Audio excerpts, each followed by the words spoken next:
Si Police Major Hazel Asilo, ang tagapagsalita po ng National Capital Region Police Office. Major, magandang umaga po. Welcome pong muli sa DZRH, ma'am.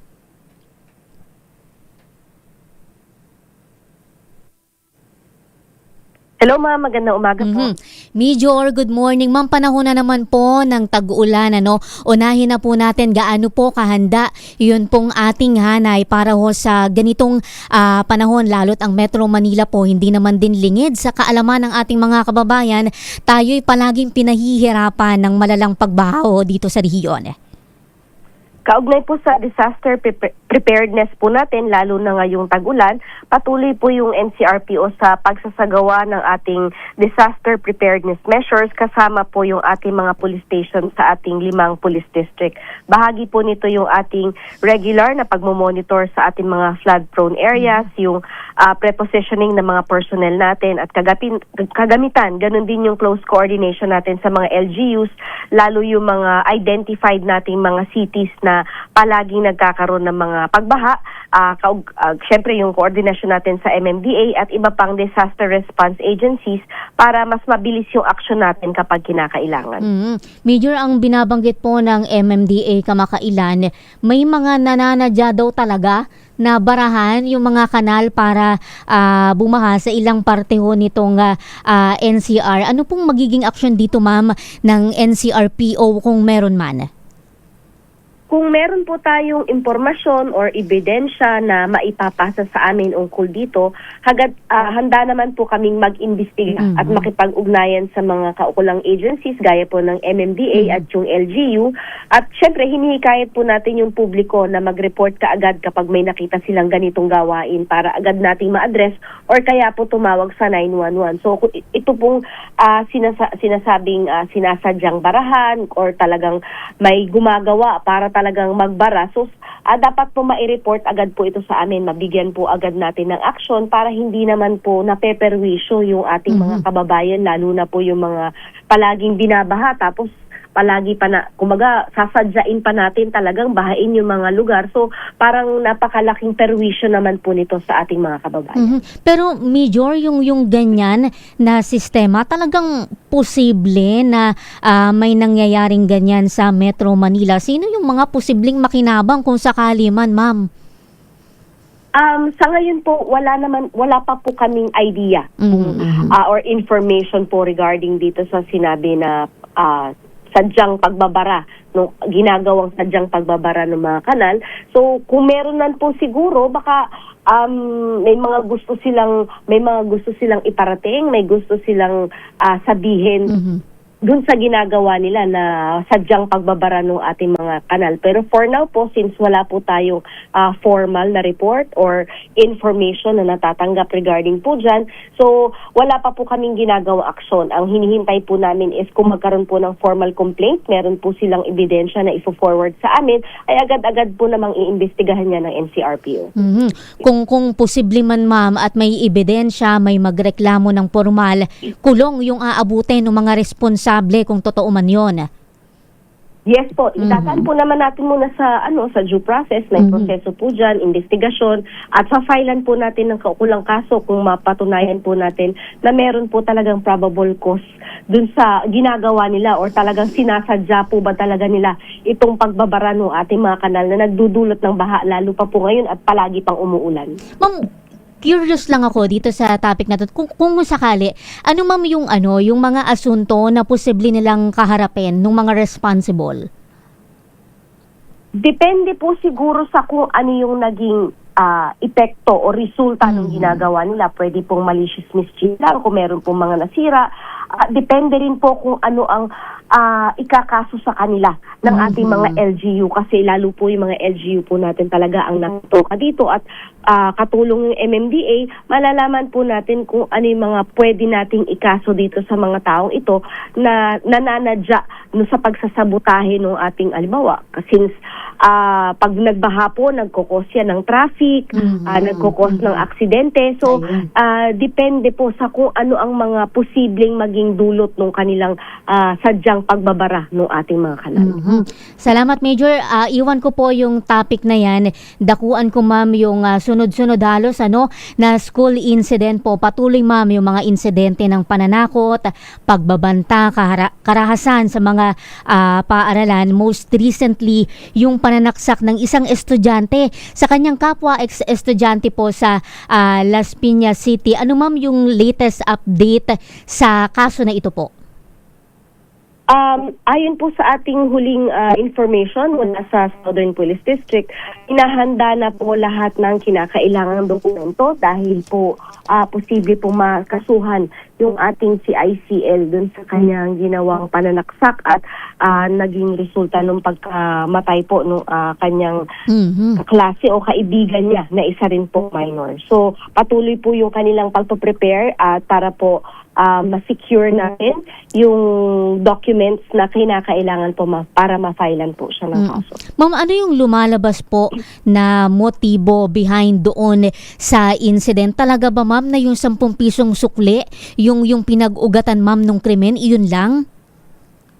Based po sa report na natanggap namin, nagkaroon sila ng sagutan ng dahil dun sa 10 pesos na sukli na naiwan ng ating victim kasi pinabili siya ng tubig ng ating CICL at pagbalik niya hindi niya nadala yung sukli, ang sabi niya ay naiwan niya. So parang naging yun yung cause ng kanilang pagtatalo hanggang sa kalaunan ay nasaksak niya yung ating victim. Magkaibigan ba sila, ma'am? Inaalam po natin kung sila po ba ay magkaibigan or talagang magkaklase, hanggang dikit, kumbaga. So yan po yung inaalam natin doon po sa kanyang mga kaibigan at sa mga magulang. Oo, kasi inuutosang bumili ng tubig sa kantin, Ma'am, kung meron man pong datos yung hanay, dumabi ba? Gaano po yung itinaas ng mga school-related incidents sa Metro Manila ngayong taon po? Sa ngayon po, wala po kaming hawak na data. Kung meron po ba tayong pagtaas or may pagbaba po tayo ng krimen na kinakasangkutan ng ating mga CICL. Pero handa naman po kami maglabas ng update kapag kumpleto na po yung ating comparative figures. Sa ngayon po, ang pangunahing focus po namin ay ang pagpapalakas ng ating safety measures aside dun sa mga police assistance desk na nilalagay natin sa mga paaralan para makapagdagdag po tayo ng kapulisan. Hindi lang police visibility, yung presence po ng kapulisan natin sa loob po siguro ng paaralan. Yun po yung ating ginagawa ngayon, yung mas masusing koordinasyon natin with the schools para po maiwasan na po natin at hindi na po maulit itong ganitong pangyayari. Bali, ma'am, tama ba, ma'am, yung unawa ko? Ang tinatrabaho po ngayon ng Hanay Coordination sa mga paaralan para magkaroon po kayo ng presensya sa loob ng mga paaralan. Pero in the meantime, doon muna kayo, ma'am, sa palibot ng mga eskwelahan. Tama po ba? Yes po. Ngayon po kasi ang ating mga pulis ay hindi sila nagpapatrol sa loob ng mga school since meron po tayo may mga private securities po dyan, may ilang may mga security personnel po ang mga paaralan na nandyan po talaga sa schools. Ang mga pulis po natin ay nasa labas lang, more on visibility at syempre yung ating police assistance desk na nandyan sa malapit sa paaralan. So siguro po nasa sa schools na yan kung i-request po nila yung presensya ng ating mga kapulisan sa loob po ng mga paaralan. Pero kung kinakailangan lang naman po yan. Pero ang presence po kasi ng pulis natin sa mga schools ay during, halimbawa po meron mga dialogue with mga schools at kung nire-request po talaga sila ng mga paaralan. Alright. Ma'am, dadakuan ko po, Major, itong pinaka huling topic po natin ngayong umaga, ma'am, tungkol po doon sa DOJ explosion, yung na-recover na IED sa Senado kasabay ng ikalimang sona ng Pangulo. Kumusta, ma'am, yung investigasyon doon sa dalawang nabanggit natin na security incidents sa DOJ at Senado? May mga na-identify na ba tayo na any person of interest or mga suspect po? Sa ngayon po, patuloy yung sinasagawa nating joint investigation sa mga kaukulang units, kasama po ang ating EOD, ang SOCO at syempre intelligence units natin para matukoy po yung detalye at posibleng responsable. Sa ngayon po, wala pa kaming pwedeng ibunyag na official information sa suspect or sa person of interest habang ongoing po ang validation po ng ating ebidensya. Ma'am, may pauna ng statement po na nilabas yung pambansang pulisya, at least doon sa initial investigation, parang lumalabas daw na yung motibo na to pananakot lang.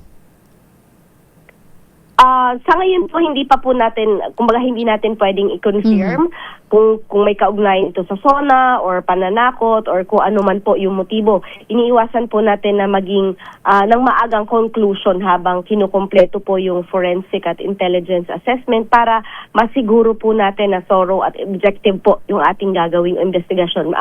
Maglalabas naman po ang ating national headquarters kapag natapos na po yung ginagawa nating investigation. Major, there was also an incident, ma'am, theft incident doon sa parking ng Senate compound noong kamakailan lang din. Ito, kasamahan din natin po sa Hanap Buhay. How concerning, ma'am, yung mga ganitong insidente sa labas, sa loob po ng mataas na kapulungan, lalo't ang mga binabanggit nga natin ay heightened yung security ng mga authority po natin.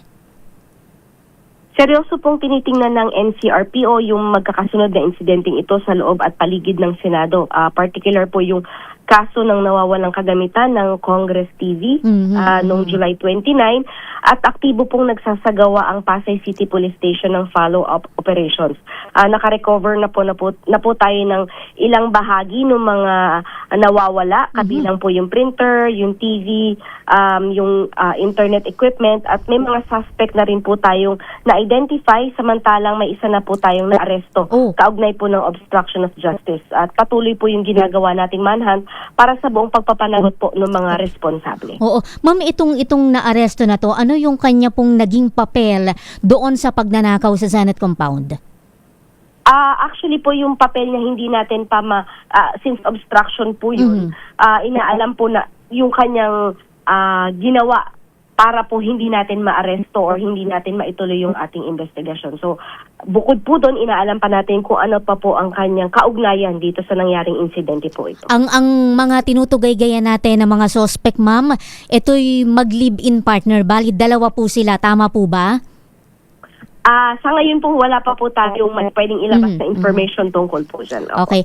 Ma'am, I understand po na yung NCRPO, yung kanyang, kayo po ay responsable para sa security outside the Senate compound, ma'am. May pagbabago po ba sa latag ng security, mga protocol, especially, ma'am, with the ongoing impeachment trial po?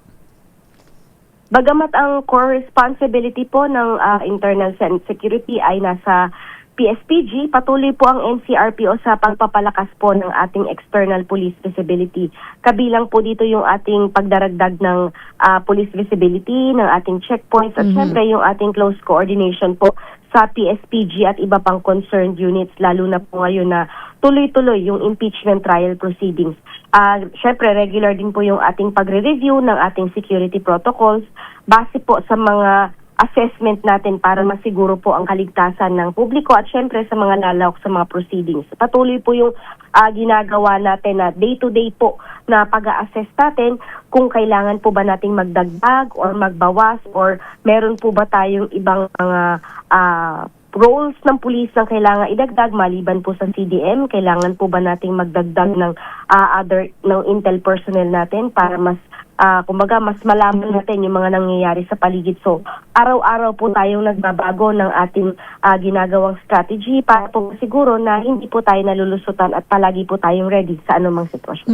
Major, huling tanong na lang po. Simula nung SONA, ma'am, ibinababa yung hanay sa heightened alert o nananatili po tayo sa full alert status ngayon? Naka-heightened alert status po tayo the following day after po ng SONA. Alright. Major, nasa inyo po yung pagkakataon, ma'am, para magbigay ng mensahe, paalala sa atin pong mga kababayan, ma'am.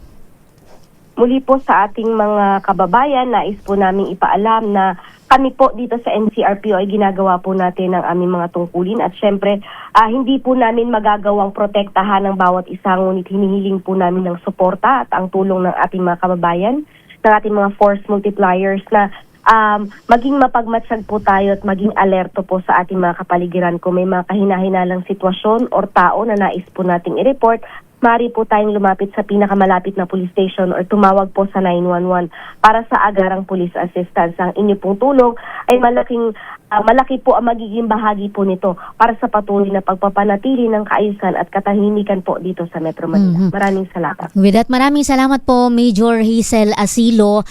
Sa uulitin, ma'am, happy Sunday po. Maraming salamat po. Si Major Hazel Asilo po ang tagapagsalita ng National Capital Region Police Office.